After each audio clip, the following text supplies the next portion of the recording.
Howdy, and welcome to Early Reflections, the podcast where young folks talk about making it in the sonic arts. I'm your host, Adam Daniel Jones, and my guest today is my friend, Myia Thornton. Myia, how you doing? I'm all right. Thanks for having me, bro. Good, of course. I'm so glad to have you on. You're like the exact kind of person I'd want to chat about stuff with. Thank you, bro. Yeah. So, real quick before we get started, what are some pronouns that I can use for you, like when addressing you? She, her. Excellent. Sounds good. And what about all you? Right. I kept saying bro, but no, he, him is totally fine with me. Yeah, I'm all good with that. Okay, cool. Excellent.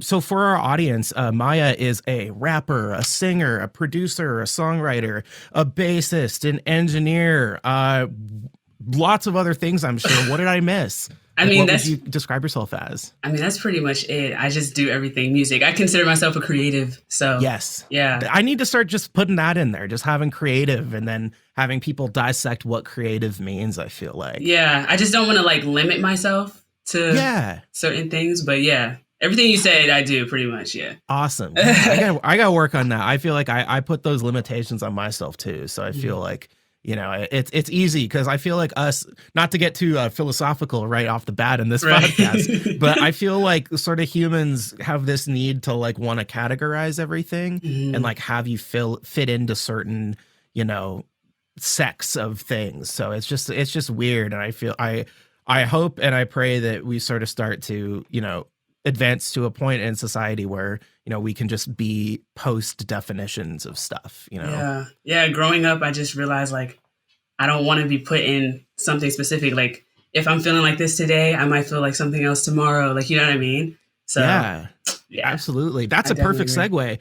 So real quick. So talk to me a little bit about like sort of your upbringing and how much music was a part of your childhood, and then maybe sort of through your adolescence,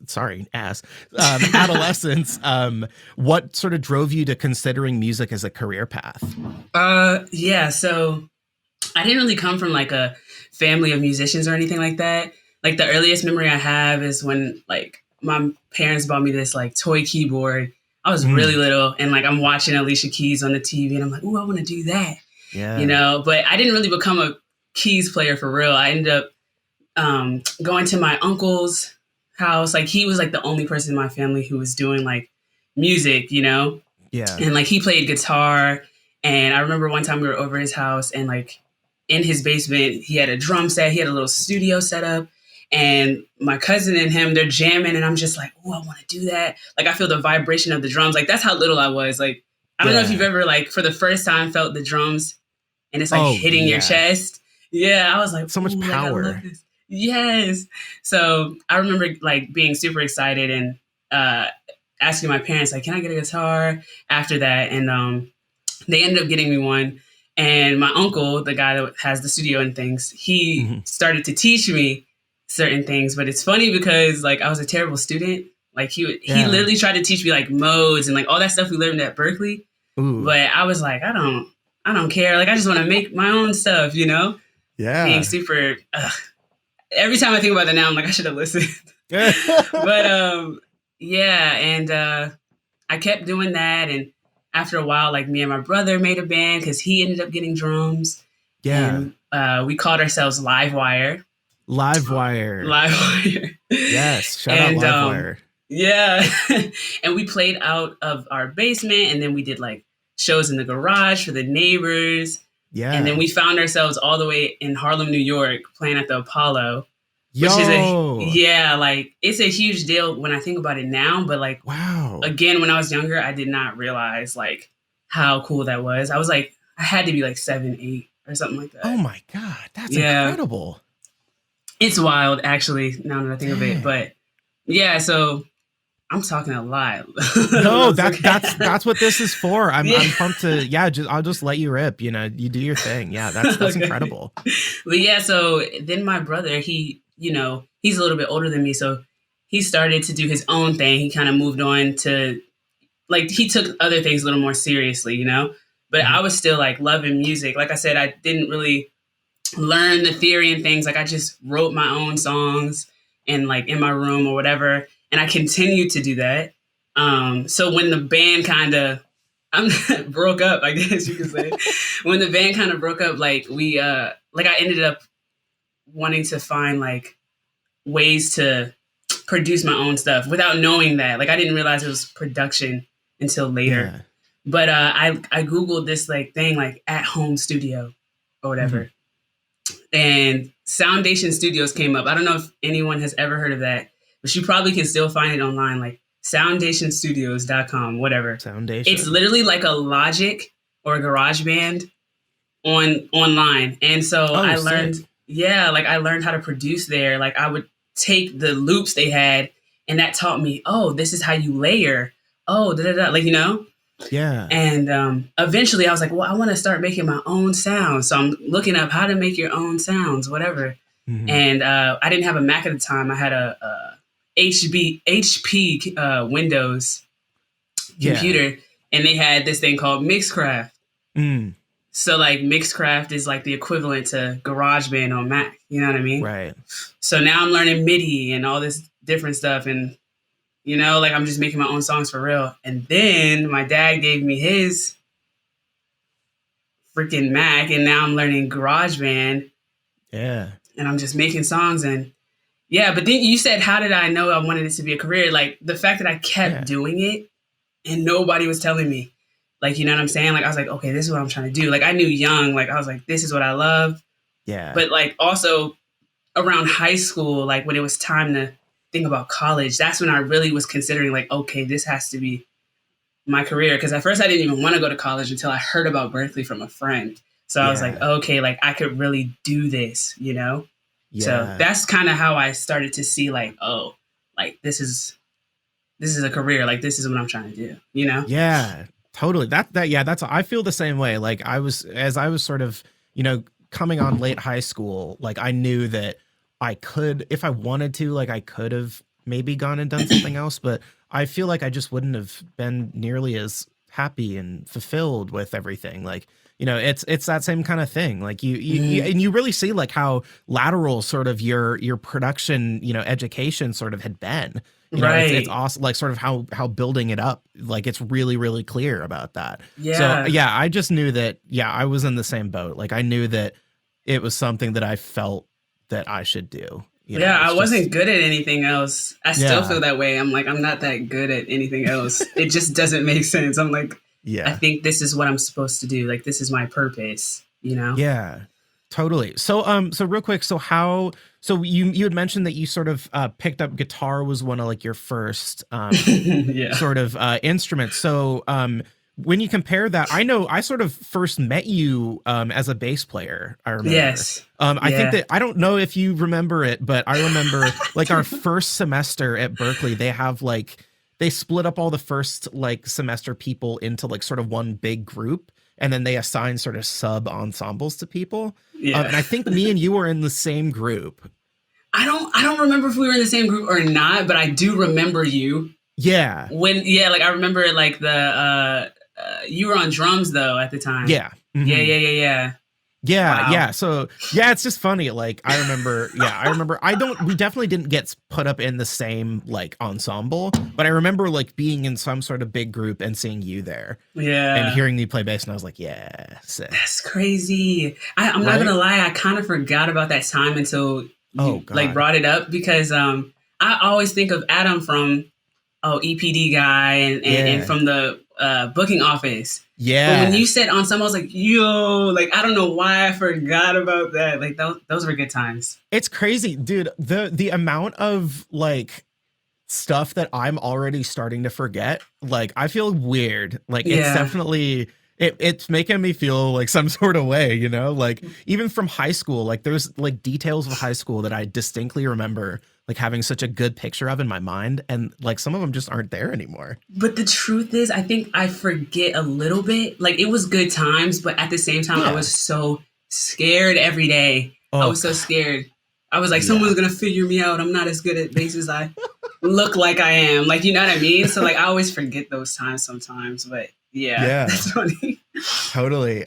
So I met you sort of there, and I remember hearing you play bass. So talk to me a little bit about when did you sort of start to come into your own with like your vocal talent? So like with singing and then later with rapping. And did you sort of find that there are some like challenges sort of incorporating that into your like more instrumental sort of prowess? Was that like a weird transition, or did you find it like not too bad, or sort of tell me a little bit about that? So when it comes to like singing and rapping and things like that, that came around the same time when I was like starting to produce my own songs and write my Cool. own songs.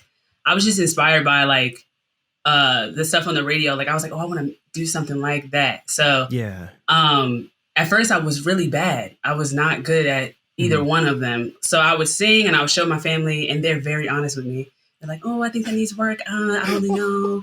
Maybe, I don't know. So then I'm like, Oh, okay, man. can't sing. Let me try rapping because I like that too. At the time, Yeah. I was listening to like Lil Wayne, Drake, Nicki Minaj. So I'm like, okay, Yeah. let me try rapping. Yeah, the Same shit from thing. when we were kids. Like, yeah, Yes, yes, yes, that's like yes. that was it. That was the whole industry, you know? Exactly. And so I would try that, and same, like my family still be like, I don't know. I don't know why I kept going. Like, like usually people are Damn. discouraged by that, but I was like, Right. nah, like I'm gonna keep until they say it's good kind of thing. Yeah. But the struggle was finding my voice because like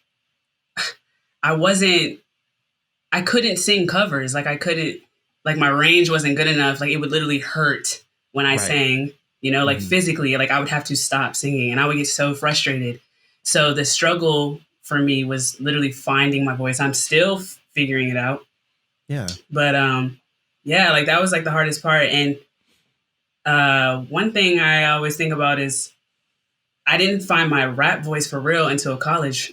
And that was because of, Yeah. you know Clem Lowe, right? Yeah, Clem. Oh Yeah. my God, shout out. I got to get him on here. I love Yo, him. literally shout out to Clem because I went over to his apartment and he was like the first person I had ever really like collabed with for real. Yeah. And he was like, yo, like this time try like using your like I don't know, like you kind of just like speak out a little more because I don't know, I guess I was trying to sound sexy or whatever. Like yeah, I didn't like Yeah. I used to feel like I sounded manly, whatever that is, Right. But he was like, nah, like try it this way. And literally that day changed my whole thing. Like it helped me with my performances. It gave me more confidence in my performances. People were telling me, oh, your voice is great. Like it's so powerful. It's so strong. But meanwhile, I'm over here thinking it was manly, whatever, Right. Hmm.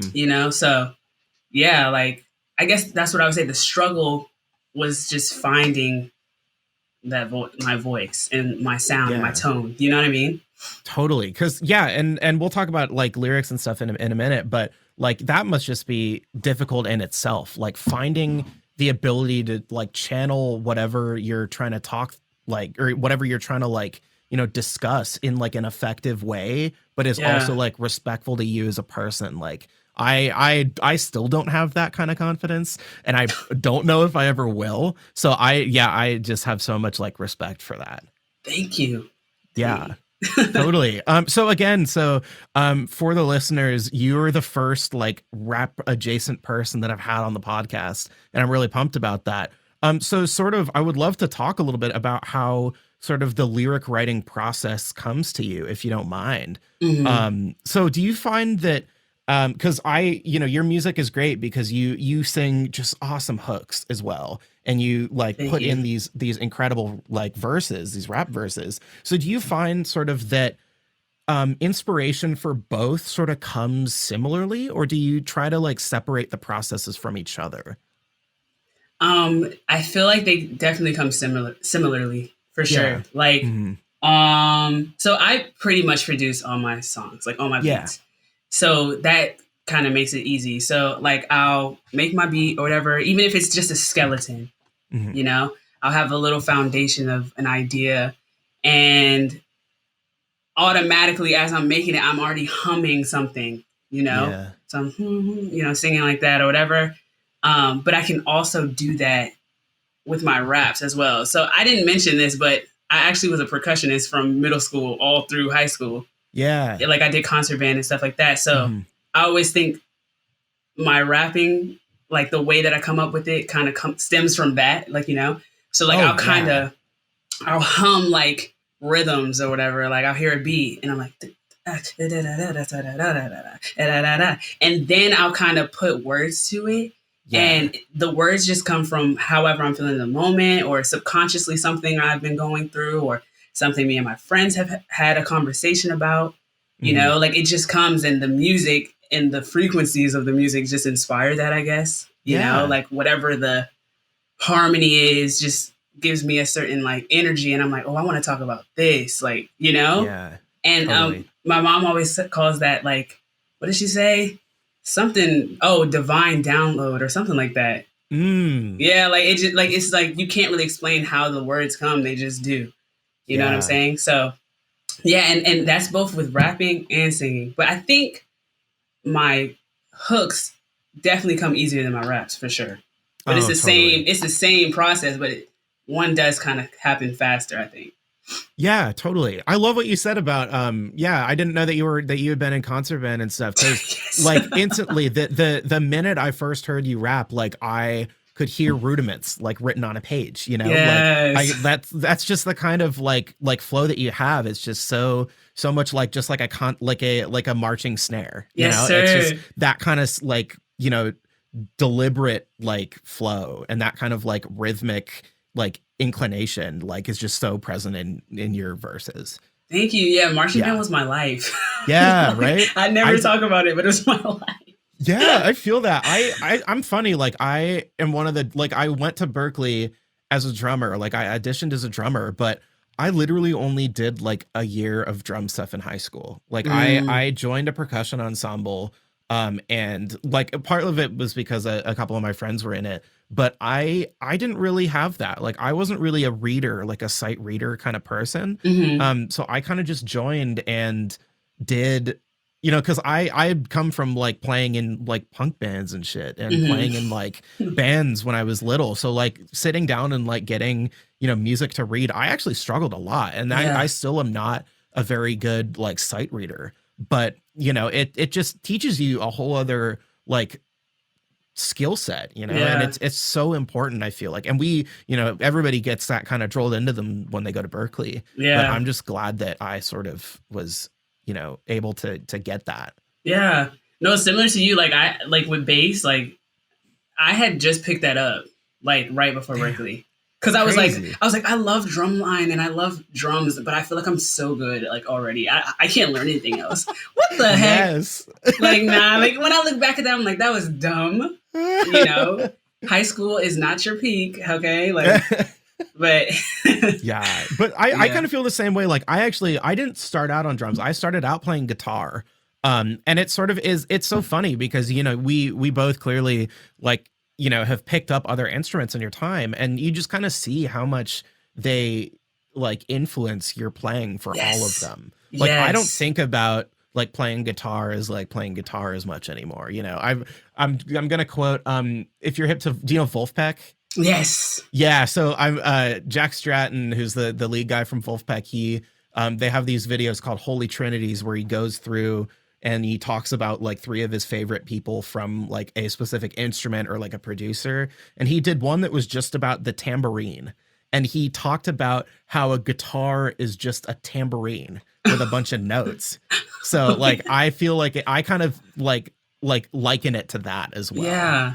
Yeah. Yeah. And I guess you could say the same thing with like bass and drums. They're very similar, the Yeah. locking and the foundation of it all, but it's just a whole bunch of notes now, like on the Yeah. bass. Yeah, yeah, yeah. That's funny. I like that. Yeah, exactly. Yeah, that's hilarious. Totally. So real quick, yeah, so we talked about how you you definitely have a harder time with like your raps and like as opposed to like writing hooks and stuff. Where does if you don't mind me asking, sort of where does that come from, more so stressing about like lyrical content, or does it more so come from like finding what, an inspiration or something, or like where does that come from? I think it's definitely lyrical content. When Yeah. I sing a hook, I don't know why, the words just come straight to me. I'm like, yes, this is perfect. I love it. And I'll Yeah. tweak here and there. But Right. when it comes to the raps, like, I don't know, I get too specific. I'm like, I want it to make sense. I also want it to hit on a certain beat. I want Mhm. people to be able to relate. Like, I don't know. It's like I think a lot more. Maybe I'm just not as secure in my Totally. rapping. And I'm assuming that's because I'm just more secure in my like melodic ideas. Right. But when it comes to my raps or whatever, I'm like thinking a lot more and I'm like, oh, is this on beat? Or like, you know what I'm saying? Like, does this make sense to the audience? Am I getting everything I want to say out in this short amount of time with Yeah. this rhythm? You know what I'm saying? Mm-hmm. So I guess, yeah, I guess I'm just not as secure in my rapping. Oh, and I was saying that I had just started really expressing myself in this way in my own music recently. Yeah. Like stuff that I've now put out as Myia Thornton. Because Mm-hmm. like 2018, 2019, it was like straight R&B. Yeah. But then Right. like 2020, I was like, okay, let me switch it up. Let me try rapping. Because that's what I was doing all the time at school anyways. Yeah. And people seemed to like it. So I was like, okay, let me do this. But I guess I was more hard on myself because I wanted to make sure it was like perfect or something. I Yeah. guess. Yeah. Absolutely. Yeah, I just remember I remember seeing a video, I think that you like, so I don't want to call, I don't know if it, I'm not too familiar with like the vocabulary of it, but I don't know if it was like a cipher per se, but I think it was something sort of similar where you were in like one of the like 160 Mass Ave like studios and you guys were all sort of like Yeah. trading bars, like, yeah. We don't talk about that. I'm No? Oh shit. Okay. No, we'll No, it's we'll nix okay. this. It's all good. No, I'm literally kidding. Like, I'm just kidding. It's just really funny because that's when I really was starting at Berkeley, Yeah. like showing that side of myself. Because if you know Tristan Simone, Mhm. you know that guy? Yeah. So he he's a rapper at Berkeley and he does his thing. Yeah. And he made that whole cipher and he just reached out to people that he believed in. And I guess he believed in me. I didn't believe in myself. But that was like that was literally the first time I had ever rapped in front of anyone or Damn. showed my voice Yeah. to anyone. So yeah, that's funny. Oh my God, I can't believe you saw that. Yeah, I think I forget where I saw it. I don't know. I think he might have shared it or something. You might, I think you might have shared it. I can't remember, but maybe I was proud of it back then, but now when I look back, I'm like, oof, yikes. well, it's good though because it's good though because you have a track record of like your progress. You know, That's you know true. that's how I kind of try to way look at it. Yeah, That's a good way to look at it. yeah, 100%. That's great. Yeah. So we kind of touched on this actually a little bit. I'll just move on to the next thing. But sort of, you know, you talked about like collaborating with Clem Lowe, and then a little bit with Tristan Simone. But who are like some artists, you know, they can be people that are in your own personal life or people that you just listen to their music a lot that you look up to. Who are some artists that have sort of like changed the way that you approach making music, like even when you were young or whatever? And then like any current collaborators you have, feel free to like plug them too. Definitely growing up, like Lauryn Hill, like I say that all the time. Yeah. Because again, she was singing and she was rapping and she was doing it beautifully. Yeah. So I was like, period. Like if she can do that, then I can do that. You know, that's how I felt. Yeah. So I tried to take that approach in my latest project. And then Missy Elliott, of course. Mm-hmm. But same with her. She was singing and she was rapping. Like people know her for like Get Your Freak On and stuff like that. But like if you listen to her project, she's singing on those. Oh, like yeah. she's not just rapping, you know? So that really inspired me. And then people that I work with, like collaborators and things, like Zora. I have a friend named Zora. Mm-hmm. She's a dope artist. Like they make I can't even describe their sound. It's just so good. And just the way that they work inspires me. Another friend like Brandon Harris, he's so fire. And like it's just like the way that they work, you know, it like inspires me like, oh, if they going this hard, like I need to go this hard. Like, you know? Yeah. Like it's nice to be inspired by your friends. So yeah. Yeah.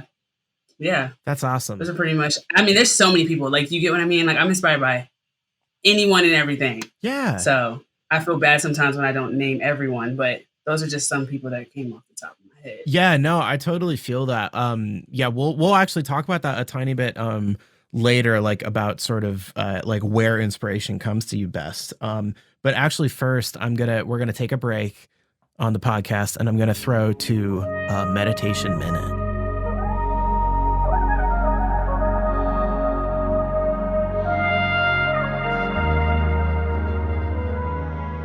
Howdy, and thanks so much for listening to this episode of Early Reflections. So today, as you probably heard, it's not the same music as, has been for Meditation Minute. That's actually something that I had sort of been working on now. It's kind of as yet untitled, but mainly it's because I wanted to do something different today instead of a Meditation Minute. So it's kind of nearing the end of the year now, and a lot of people are coming out with their top 10, top 20, top 50 even, favorite albums of the year list. And I would actually love to just take a couple minutes and talk about my 4 favorite albums of the year. For me, it's honestly been hard to sort of singularly focus on music. But these 4 records really, really stood out to me and were such incredibly vivid musical experiences to listen to. So they're all very much linked. As I describe them, I'll talk about that at length a bit more. So I will begin with sort of the thing that links them all together, the anchor point for that. And that album is After Hours by The Weeknd.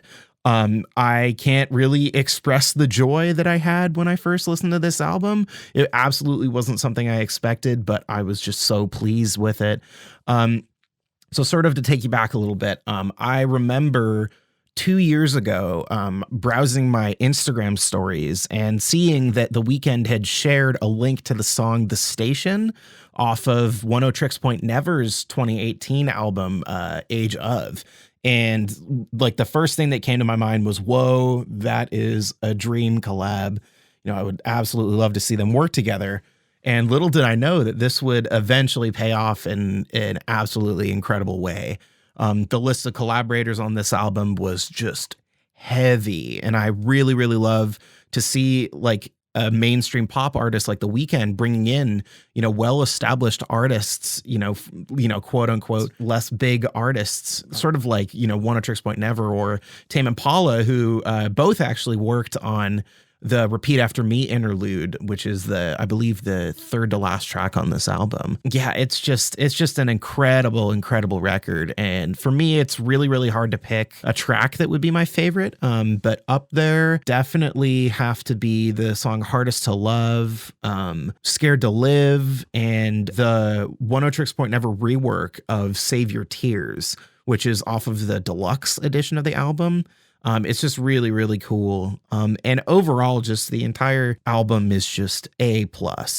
So next, I would love to talk about The Slow Rush by Tame Impala, as I previously mentioned, because Kevin Parker worked on this album too. It was an album that I and a lot of other people were really, really patiently waiting for, because it was the longest between any Tame Impala release. It was, I think, about 5 years, maybe even a little bit over. And I think that it was just absolutely, it totally delivered on all of my expectations. I feel like, especially in sort of the context of Tame Impala's previous discography, it's sort of the perfect amalgamation of the Tame Impala sonic identity.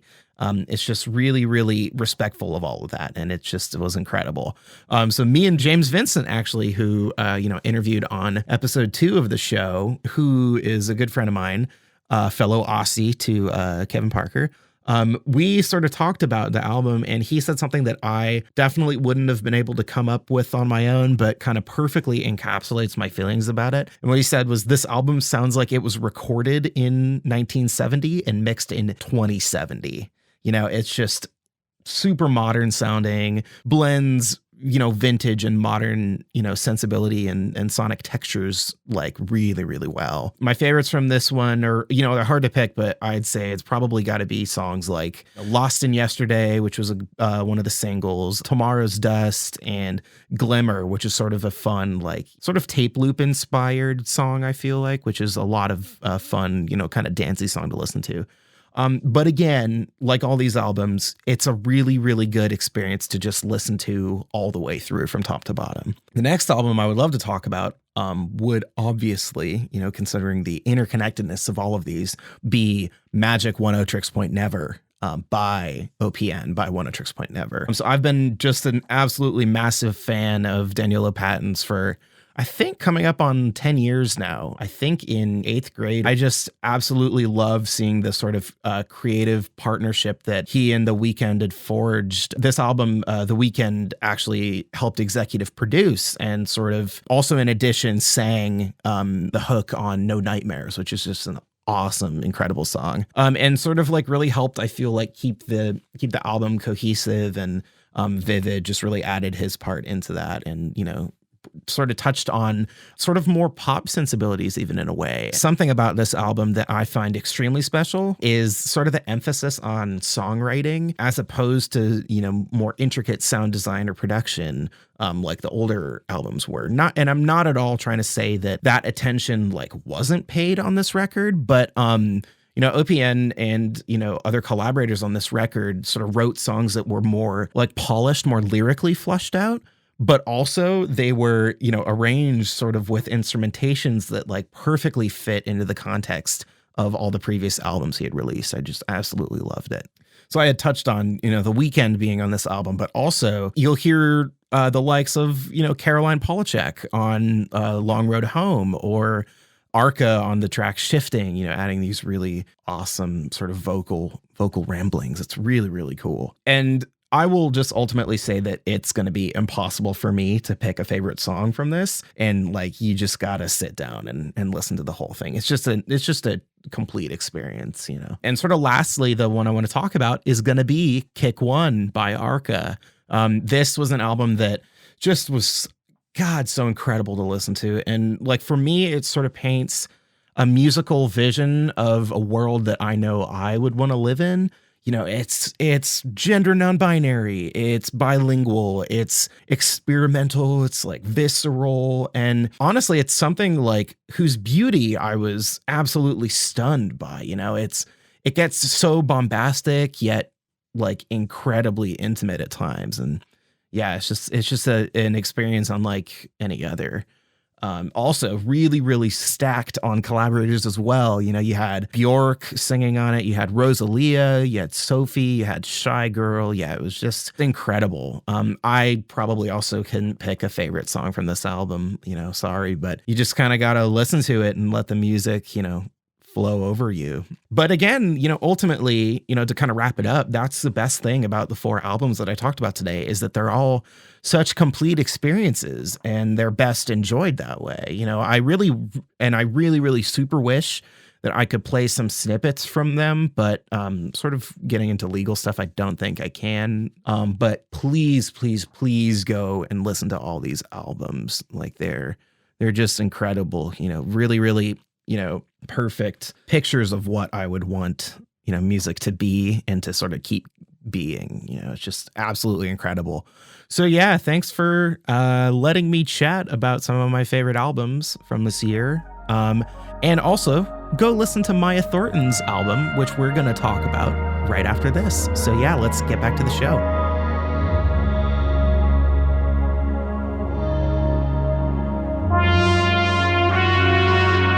All right, and we're back. So both songs we're going to discuss today are from your album, which is Myia's Jaunt 1.0, which is an awesome name. I'm kind of curious what drew you to call the album that. Yeah, so it's funny. At first, it wasn't going to be called that. I knew I wanted it to be something unique to myself, something no one else could use, and like something I could use again, like, you know, like 1.0, 2.0, 3, Yeah. you know, like I want to make it a vibe that I'm going to use again. But at first it was going to be called like Myia's Take 1.0, but I was like, that's trash. And then, but the way that the name came about, it's actually funny. Like I work with, do you know Alec Winters? Yeah, I love Alec. I've had a couple classes with him. He's a piano god. Yes. Shout out to Alec Winters one time. We worked a lot. Like we've worked on music since freshman year. Not everything that we've worked on has been released, but every time we would send files to each other, it would be Myia's Jaunt 1 or Myia's Jaunt 333 445. Like, you know, like it was just always Myia's Jaunt at this point. Like, or we would do Myyia's joints. Like we would just find different ways to like change up that word or whatever. And I remember he was sending me some files, actually for Sending My Love, he sent me, and he called it Myyia's Jaunt or whatever. And I was like, yo, what is wrong with me? Why don't I just call the project Myyia's Jaunt 1.0? Because I keep calling the files that. It just made sense. And I was like, wow, like it just was mad organic. And I was like, duh. So yeah, that's how that came about. Yeah, that's awesome. Yeah, that's so funny. Yeah, again, I think I've touched on this in like almost every episode of the podcast, but it's so funny, like the naming like conventions that people use for albums, like they can mean so much or they can mean so little. Not saying that it doesn't mean that it doesn't mean a lot, but it's just so funny. Like again, I think I said this last week, but the amount of Ableton or Pro Tools projects I have that are literally just like random shit one, like underscore 3345712 or whatever. Like it's wild. So that's super funny. Exactly. Yeah. Totally. So again, a couple things about that album, just from my point of view. I just commend you so much on, it's just such a like complete and founded sonic image, like production wise and vocally. Like I love it. You touch on elements of like Lauryn Hill, you touch on elements of SZA, you touch on like Erykah Badu, like, but ultimately it really sort of comes together and you just synthesize a sound that's like totally unique to yourself. And I just love it so much. It's awesome. Thank you so much. That means a lot. Seriously. Yeah, absolutely. And then like, I also, another thing, like I just love hearing music where like strong women and like femmes sort of like dominate, and especially sort of in music that stylistically in the past may not have necessarily been the kindest, you know, to those like demographics of people. Like, and this album is just awesome. It's you like speaking your truth. And I just absolutely love it. I love that you love that. And, you know, it's funny that you say that. There's still a lot of work that needs to be done in these genres in this industry. You know what I'm saying? Yeah. But if, I don't know, like if I can play a part, like, shoot. Yeah. That's cool. Like, I think it's absolutely. Great. Yeah. You absolutely are playing a part. That's awesome. So real quick before we sort of dive into the song specifically, I talked about this a little bit before the break, but where do you sort of feel that you're the most inspired? Like, is it a physical place, or like, is it a state of mind, or like where do you find that? I think it's a little bit of both, but I'll start with like physical space for sure. Yeah. Like whenever I'm in my room, dude, like I don't know what it is, or just being alone in general. Yeah. I think I work best when I'm by myself and I can get my initial ideas out. I'm not worried about, is so-and-so over there thinking about changing that lyric I just like told them, or like, you know what I mean? Like, it's just, I can do and say whatever I want. Who cares if it's trash, whatever, like, you know? So I think physical space for sure, but my room is like, it's the spot for me, dude. I don't know what it is, but, yeah. And then also like state of mind sometimes too. Like I watched this Quincy Jones interview, and I always say this now. He said something like, he said the greatest advice he had ever heard was, your music is only as good as you are, like as a person. And I find that that's kind of how it works for me. Like if I'm super sad, I could write about it or whatever. Yeah. But I find that I actually write better when I'm kind of outside of it and can look at it now objectively. Like, you know what I mean? Like look at the issue that I was going through and then be like, oh, let me write about this. Or like I said earlier, like subconsciously, I don't, it just comes out like subconsciously. Like even if I'm not thinking about a certain moment. Yeah. You know what I mean? Like, yeah. So I think it's a mix of both physical space and my state of mind, you know? Like, music, I feel like is one of those things, like, and sonic, like sound stuff in general is one of those art forms where it's something that is so deeply personal that you're expressing, but sometimes it can be super beneficial to like distance yourself from your emotional attachment to it, you know? Like if you're putting in that, like that much work and stuff, you know, maybe it's a song that's based off of like a personal trauma or something, like you can really get good work done. And, you know, I can't really relate. I haven't really written songs like that before.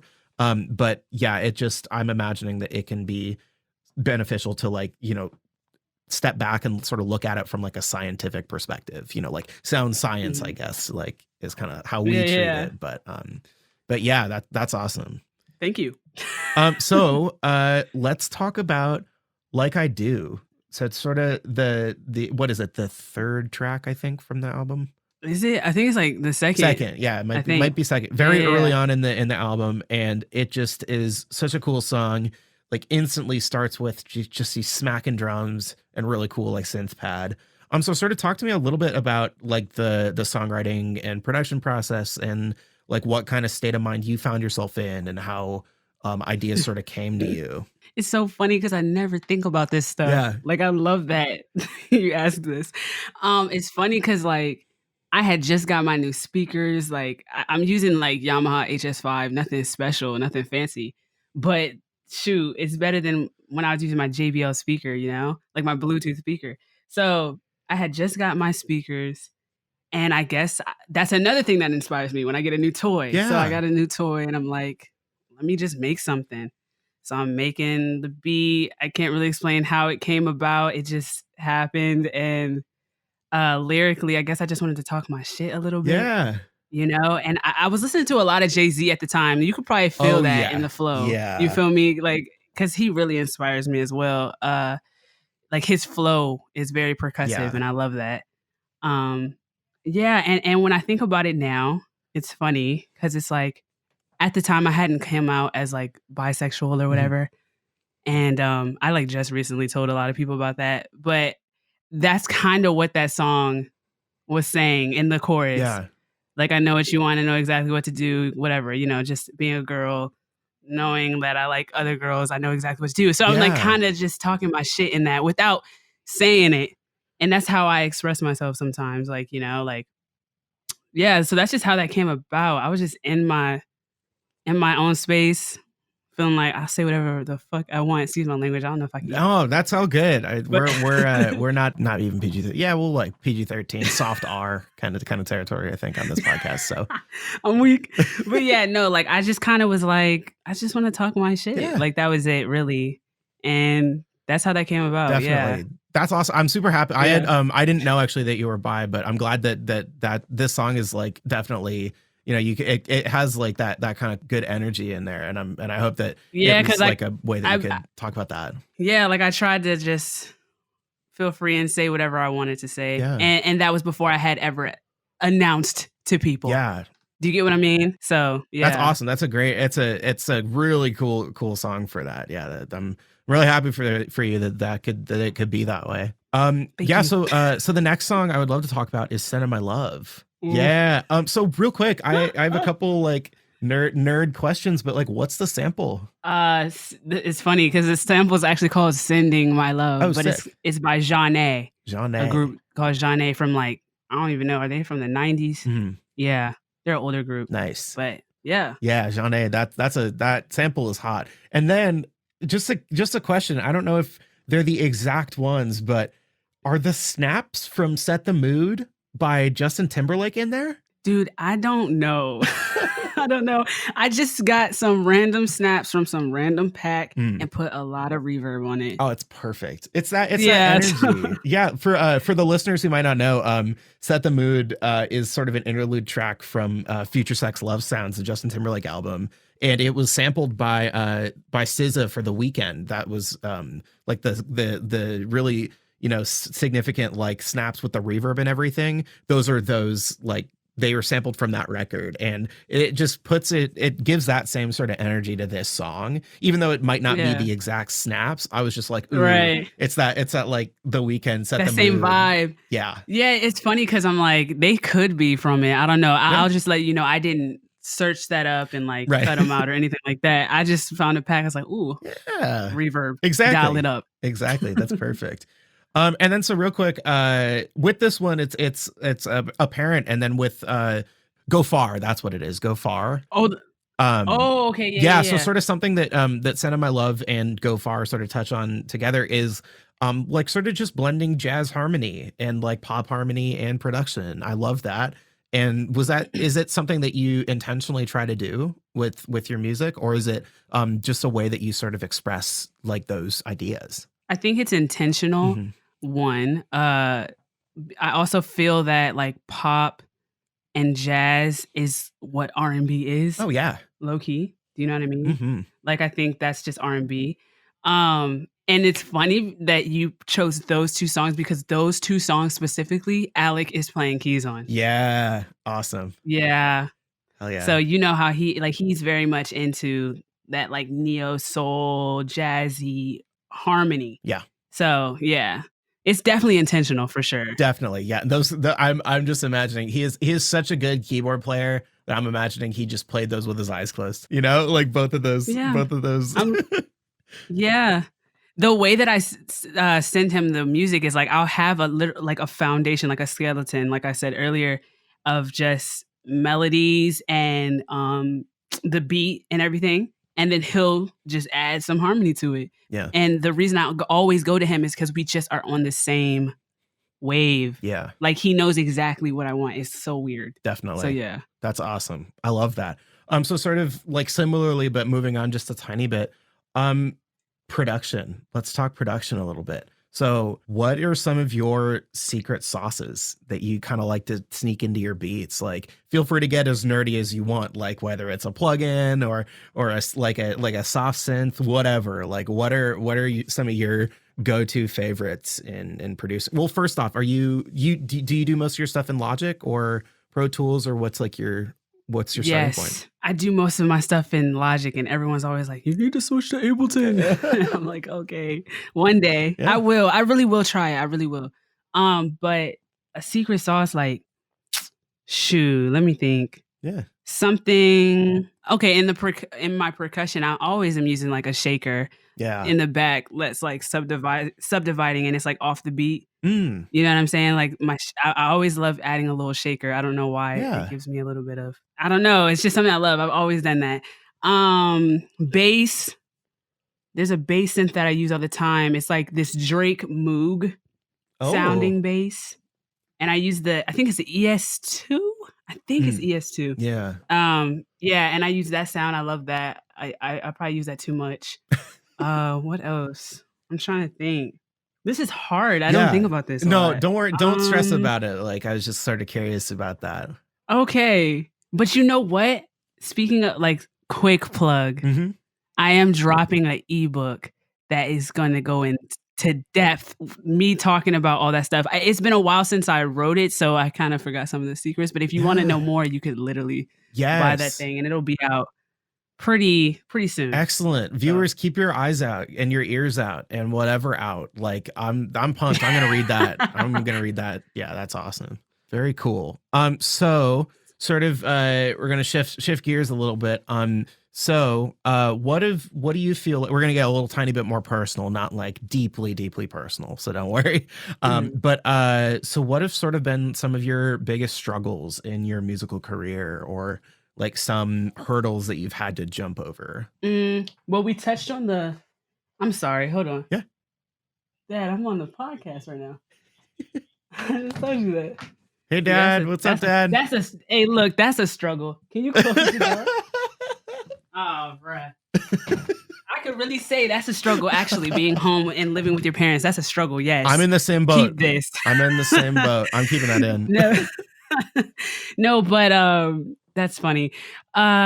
We touched on it earlier. I think finding my voice was definitely one struggle that I still am figuring out. Yeah. But another is like doing everything myself. Yeah. And maybe that's just something I need to work on. Like, I've been trying to collab with people more, but I just get really impatient and things like that, or things don't always turn out the way I'm like, I want them to turn out and stuff like that. But yeah, like the project, Myia's Jaunt 1.0, like I mixed that whole thing by myself, and I did not want to do that. And that was challenging because it's like, I have an idea of like what I want it to sound like, but being the one to produce it and mix it, I don't know. I feel like I don't know how to really explain it, but that's just something that's been really difficult for me. Like pretty much doing everything myself, marketing and the album art and pushing it and just everything. And I'm like, okay, bro, I'm gonna need a team. Yeah. At some point, you know? Totally. I feel you. I feel the same, especially like with launching this podcast, I feel the same thing. Like I'm doing all the booking, I'm doing all the video editing, I'm doing all the production stuff, like, you know, all of that. It's definitely, it forces you to confront stuff and like do things that you didn't think. Like, I wouldn't have thought that I would be editing like videos and stuff. You know, it's good in a lot of respects, but it's also like, and I feel like this might be like an undercurrent for this time right now, is that it just gets a little lonely, you know? Yeah. Yeah. Yeah. Yeah. I think it's nice to be able to bounce your ideas off of other people, especially when the other person is way better at the thing. Right. Like, you know, like you said, video editing and stuff like that. Mhm. But yeah, other struggles I'm trying to think of. Sometimes I feel like I go in and out of like appreciating music. Like sometimes I'm like, am I really supposed to do this? Like I know it's what I'm supposed to do. I Right. know. But then sometimes my mind is tricking me like, oof, just take a break, go do something else. Like, you know, like, oof. Like, I don't know. At the beginning of the pandemic, I'm over here like, "Oh, I should just be a firefighter." I don't know what made me think that. What? I'm just like over here thinking of different career paths because as an artist, especially an independent artist, you have to create your own path. There's no set path for you. There's no, okay, next step, next step, next step. Like Yeah. you literally have to come up with that Mhm. yourself. And so that is not easy, Yeah. especially not in a time like this. Like, you know what I'm saying? So Definitely. that's another struggle that I have that I'm always going back and forth with myself. Yeah. But No, I yeah. totally feel that. Yeah, it's like day-to-day life now in pandemic, like for artists, like it's just weird, you know. It's Mhm. finding that like that lack of not necessarily like stability, but like lack of just, you know, like again, we sort of talked about like music and like sound stuff in general is one of those things that you just always are wanting to show people. And it's stuff like, you know, social media is good, but you know, there's something to be said about like the interpersonal like connection between like people just through like having an audio medium, you know. It's so much of it is like, you know, direct relationship and like direct connection with people. Mhm. Yeah, Yeah. definitely. Yeah, social media scares me sometimes, but Me too. it's like a beautiful place, and then it's also like, but Yep, yeah. Anyway. exactly. It you know, it can get toxic. No, not to shade anybody, Yeah. but like, you know, yeah, Yeah. it can be tough. Yeah, I absolutely agree. So we're kind of nearing the end of the podcast. I won't say the final stuff yet, but so my last sort of big question for you is, you know, this can be during the pandemic, this can be pre-pandemic, post-pandemic, even whatever. What would your advice be for anybody that's looking to get into production or rapping, songwriting, or even like playing an instrument? Like, what would your Mhm. like tips be for them? Well, one thing, I mean, I have a few things. One thing is that nothing happens overnight. Yeah. Like this is a muscle that you have to work Hmm. at. You have to work it out. You have to make a lot of shit before you make a lot of good shit. Like, you get Yeah. what I'm saying? I'm still in that phase. Yep. Like, I make a lot of trash, Hmm. and then I'm like, "Wait, I actually like this one." You know Yeah. what I'm saying? Um, Also, don't be discouraged Hmm. by other producers. Be encouraged Mm. by other producers. Do you know what I'm saying? Yeah. Because like, someone's always gonna be different. Like, someone's always gonna be better than you because music is subjective. You're gonna hear something where you're like, "Dang, I wish I did that," Yeah. you know, but you can't because that's not you. Like, it's okay to have your own sound. And I mean, I think that's what makes you unique. You know what I'm saying? When Hmm. you remember that, like, you're you and you're only going to be the only you. Like, you'll only be you, is what Yeah. I'm trying to say. That's advice to myself, though, too. Hmm. Like, but yeah, like, yeah, just don't be discouraged. Like, keep going, keep pushing, Yeah. and you'll find your voice. You'll find something. Yeah. Yeah. Absolutely. Again, like it's so funny. Like I'm the same way. Like I'll forget the things that I will ask. Like if people ask for like tips about stuff, I'm like the first to forget the tip that I just gave. You know, like whether it's like, oh, I use this like plugin for whatever, I'll be like, oh, I should use that plugin for that. Like, you know, it's funny. Like it's one of those things. Like sticking to your own advice. It's you know, trust yourself. You know, you have a Yes. gauge in your mind and your body, whatever, that is, you know, founded and it's based off of your own experiences, and like stick to Yes. that. It's a gauge, it's a compass, whatever you want to call it. It's you have stuff that's worth the time, you know. Yeah, and that just reminded me, like, when you just mentioned the plugins and things like that, like, Okay, I don't know. People might fight me for this. I don't know Let's though. hear it. But like, yo, plugins or like whatever you buy, that's not what's gonna make you better. Mm-mm. I'm so sorry. I'm so sorry. No, sorry. I feel But it's ya. not. It's You know? absolutely not. People are like, oh, should I get this wave bundle sale or this sound toys? I'm like, bro, like they're always gonna have a sale because that's just how they market. Yep. That's one.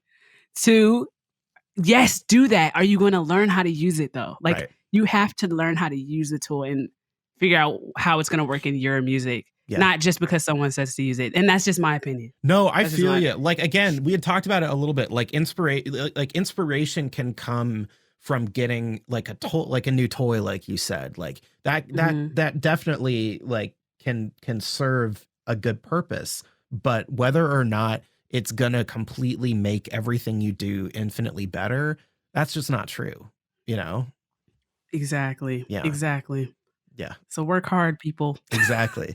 Just switch, making the switch to Ableton isn't going to instantly make your beats hotter, whatever, that kind of thing. Exactly. Hello. Yeah. Thank you. Exactly. No, I feel you.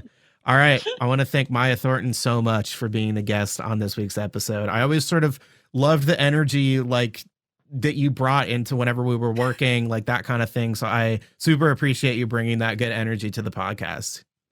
No, literally, thank you so much for having me. Like, what? Of course. Just thanks, bro. It means a lot. Yes, definitely. So real quick, we sort of we talked about how social media can be a little bit toxic or whatever, but where can our audience find you on social media? As independent artists, we need it still, right? do. But yeah, you guys can follow me at It's Myia Thornton on literally everything. Mhm. And you can follow my new page too, _Myia Made It. Yeah. That's where I'll be posting all the ebook stuff and things like that. Awesome. So yeah. Sounds good. Yeah. All right. And then obviously one last thing. Listen to Mya's Jaunt 1.0. That's your mandatory homework, all my listeners this week. Just awesome, really, really cool stuff. Exemplary of sort of where I'm wanting music to go in this era. So I'm just really happy to have you on again. Thank you so much. Of course. Seriously. Yeah. Wow. All right, folks. This has been Early Reflections. I'm Adam Daniel Jones. Find us on Facebook at Early Reflections with Adam Daniel Jones. I'm on Instagram at Adam Daniel Jones, all lowercase. And remember, Early Reflections have an important role in determining the sound and character of a space. See you soon.